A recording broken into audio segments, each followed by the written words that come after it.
So, dear students, let us continue our discussion.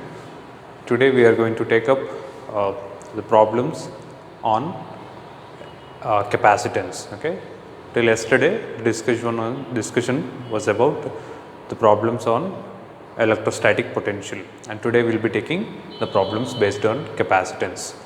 This is the first question, which is 17th in order when it comes to the combination of capacitance and potential, but individually this is the first problem of capacitance and 17th in order of continuity.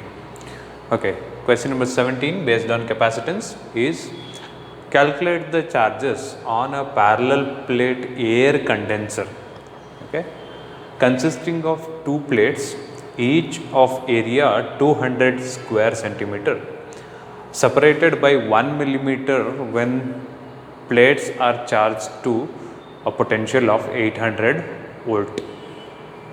So, here you have a new word condenser, which is nothing but capacitor. Okay, no need to worry about it. It's a capacitor now.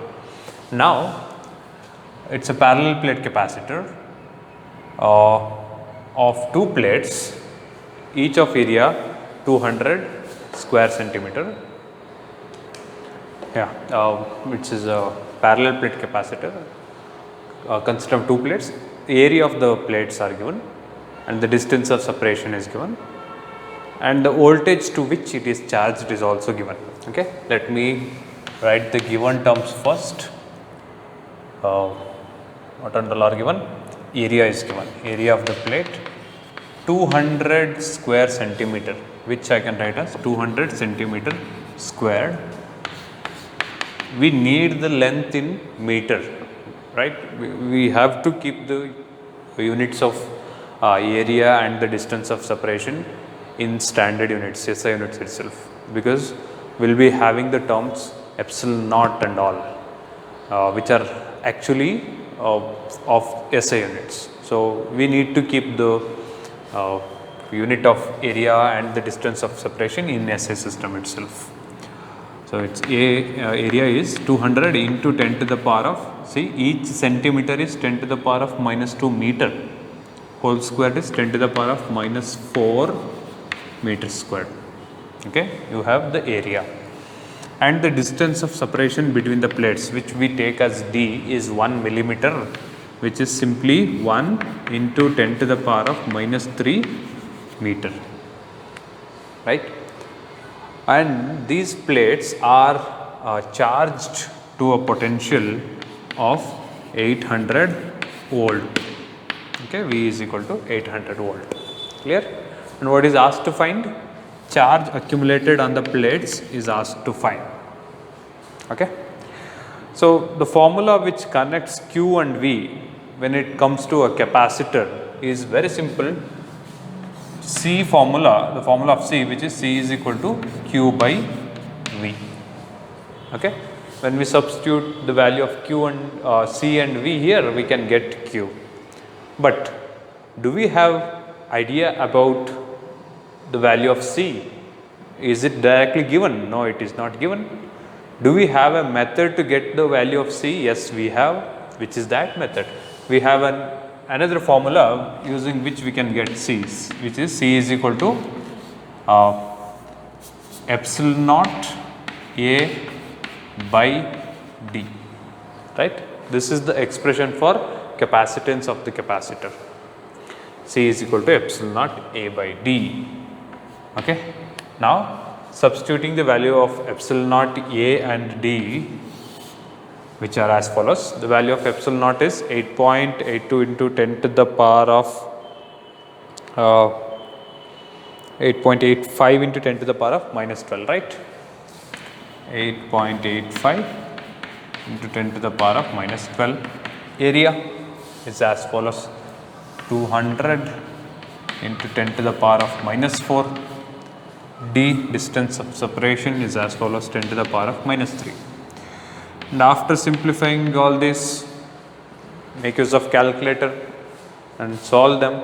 Finally, you should get the value of capacitance C equal to, in fact they have not given the value of C, they have directly substituted it. It's fine. Okay, you calculate this once because this is helpful. Okay, the way you do, since the problem is smaller, you can do this step. Get the capacitance, simplify and get it. Okay, and after getting the value of C, you put that value here. Okay, whatever the value you get, it should be approximately 200 into 8.85, double of 8.85 is 177. Okay, it's 1770 into 10 to the power of minus 12 minus 4 is minus 16.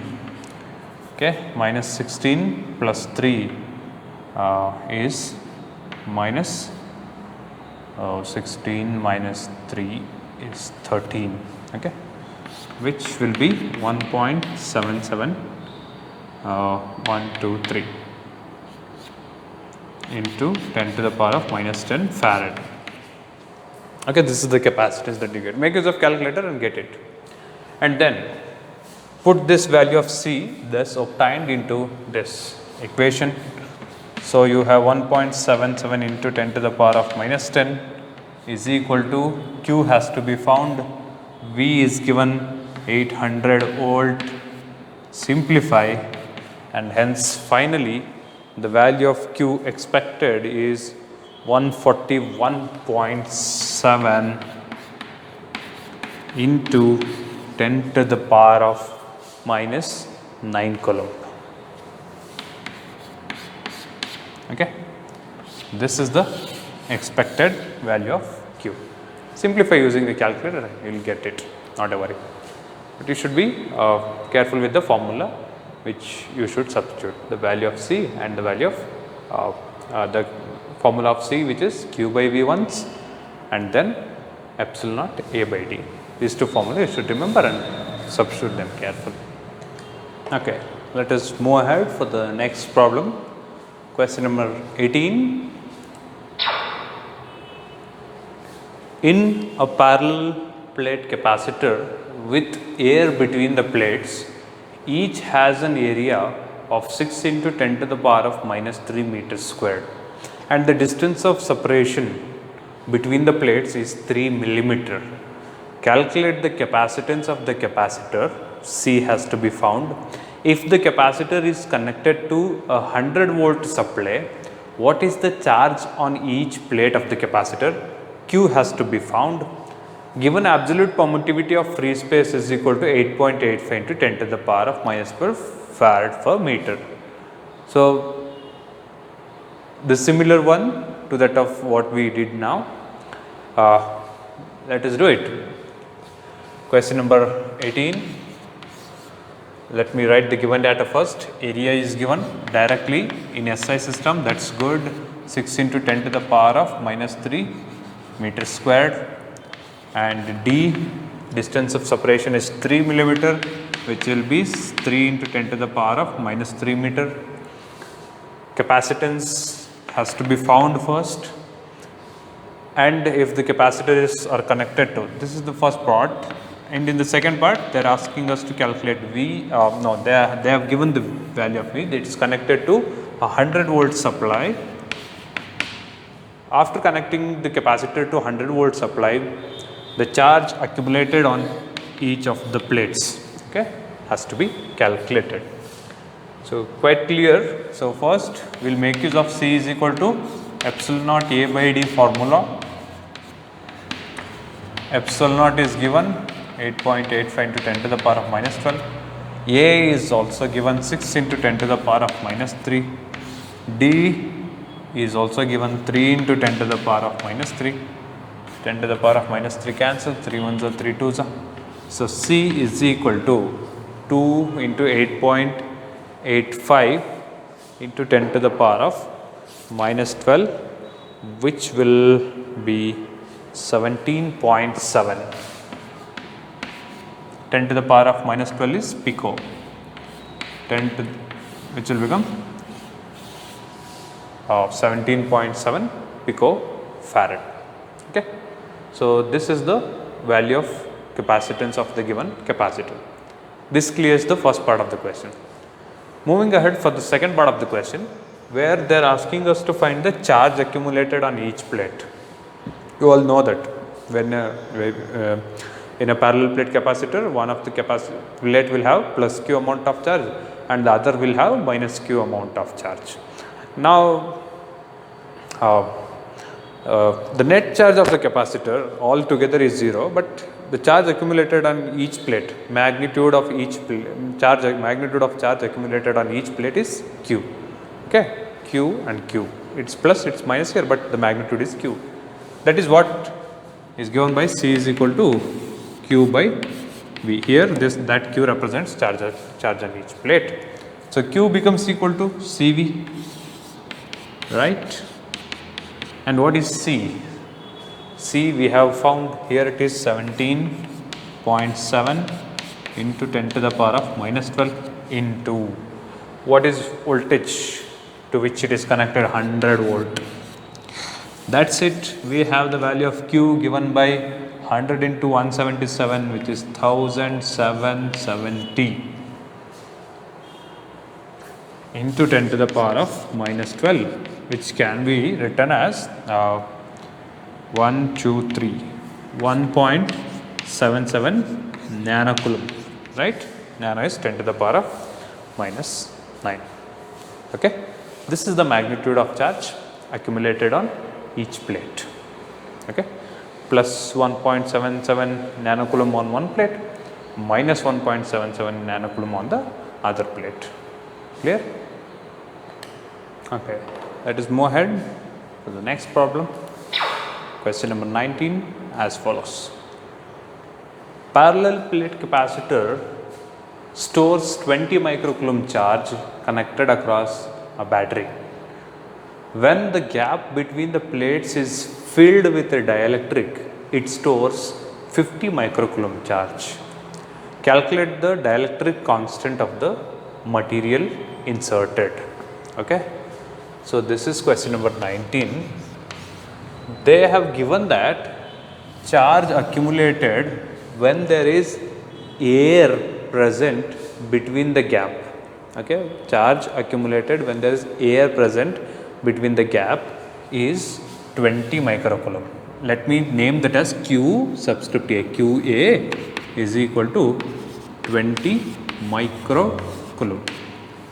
And when the gap is filled with dielectric, certain dielectric which we don't know, the accumulation of charge increases to 50 microcoulomb. And since we are inserting certain medium, I will call this amount of charge as Qm. Okay, you can name it as Q1, Q2, QA, QB, anything. But since it is familiar, it will be familiar to me. Charge accumulated when there is air between the plates is 20 microcoulomb. Charge accumulated when there is certain medium in between the plates is 50 microcoulomb. What are they asking you to find? They are asking you to find the dielectric constant. Dielectric constant is either represented by K or epsilon R. Both are fine. Okay, is equal to question mark. And now we have a formula which connects epsilon R and ratio of capacitance of the capacitor in the presence of medium and in the absence of medium. In fact, we defined epsilon R, this dielectric constant, using that formula. Should remember it. Go through the list of formula, you will find it there, which is epsilon R is equal to capacitance of the capacitor in presence of medium by capacitance of the capacitor in the presence of air, right? We have defined epsilon R based on this formula itself. And now, no other physical dimensions of the capacitor are changed here, which means the area of the plates is not changed and the distance of separation is not changed, they are all same. And the potential to which it is connected is also not changed. You can see here, parallel plate capacitor stores 20 microcoulomb charge connected across a battery. When the gap is filled with it, calculate the dielectric constant. So they have nowhere mentioned that there is a change of potential, which means it's connected to a different battery. No, they have not mentioned it. So we can assume that the potential across the plates of the capacitor remains the same. Okay. So the formula of capacitor is as follows: C is equal to Q by V, right? These are the only two formula of capacitor which we'll be using again and again and to get to solve. C is equal to Q by V, the other is C is equal to epsilon naught A by D. Okay, we'll be just playing with them. And now the potential is constant, that makes C directly proportional to Q, right? In this particular situation, potential difference across the plates of the capacitor is constant, that makes C directly proportional to Q for this problem. Okay, so C is only dependent on Q, or I can say Q is only dependent on C now. So that means I can write Cm by Ca, okay, capacitance of the capacitor in presence of medium, capacitance of the capacitor in the presence of air is equal to Qm by Qa. Charge accumulated on the capacitor in presence of certain medium, charge accumulated on the capacitor in the presence of air. Okay, this is what is the expression which we get, and hence I can replace them here. So using these two equations, if I name them as equation 1 and equation 2, so substituting equation 2 in equation 1, I have epsilon r given by Qm by Qa, right? This is valid because we are not changing the battery, we are not changing the potential difference. If we change it, it will be dependent on V. I cannot simply take C proportional to V then, right? So it's epsilon r is equal to Qm by Qa here. Since the potential difference is not changed, what is Qm? It's 50 microcoulomb. What is Qa? Qa is 20 microcoulomb. 5 by 2, epsilon r is equal to 2.5. What is the unit of epsilon r? Epsilon r, or the dielectric constant, is a unitless and dimensionless quantity, right? So that is what is epsilon r, right? Good. Okay, let us move for the next question, question number 20, as follows. So the question is as follows: calculate the effective capacitance between the points O and A in the given figure.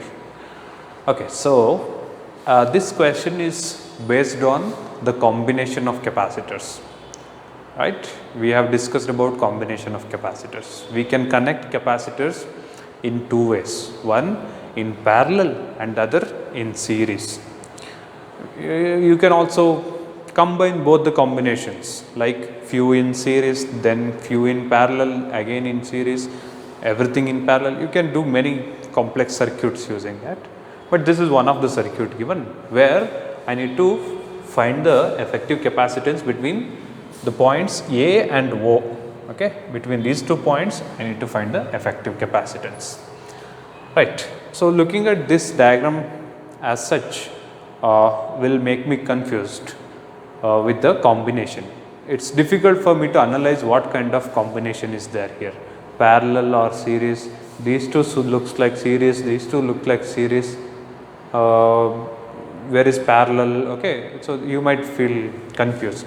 So in order to solve this, we need to first reduce the circuit or redraw the circuit in a different way.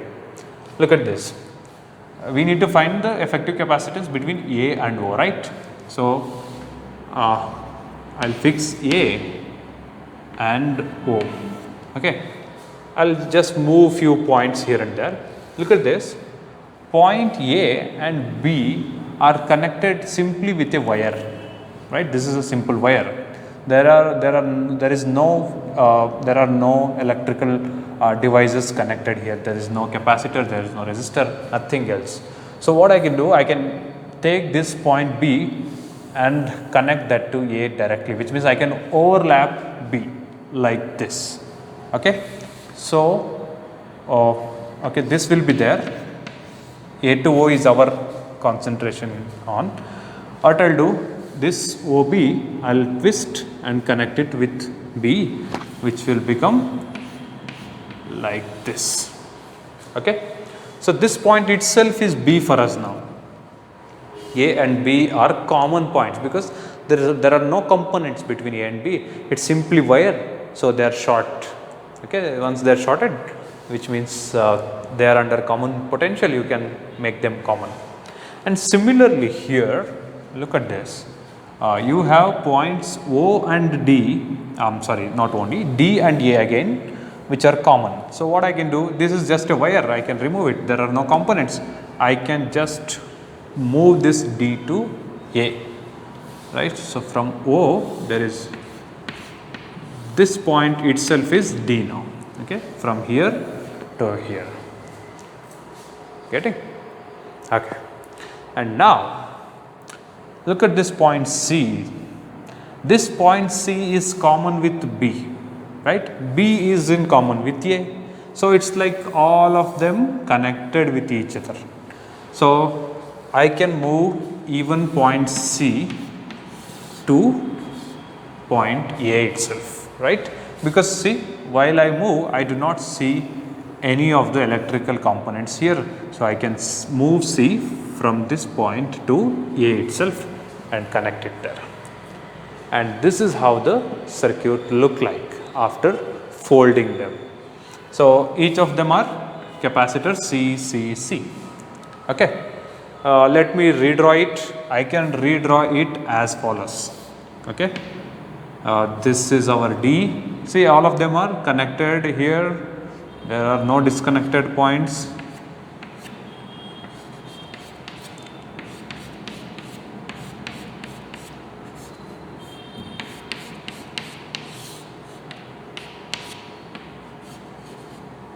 Okay, this is point A, this is point O. Okay, you can name this as A, B, C, D, any point. That's fine. All of them are same points actually.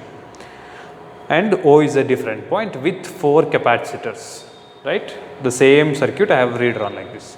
Okay, now you see you got a structure which is familiar, right? This combination is familiar to you. It's a parallel combination of capacitors, right? The capacitors are connected in parallel. You might think so, no sir, it's connected in series, they are like this. No, no, no, no.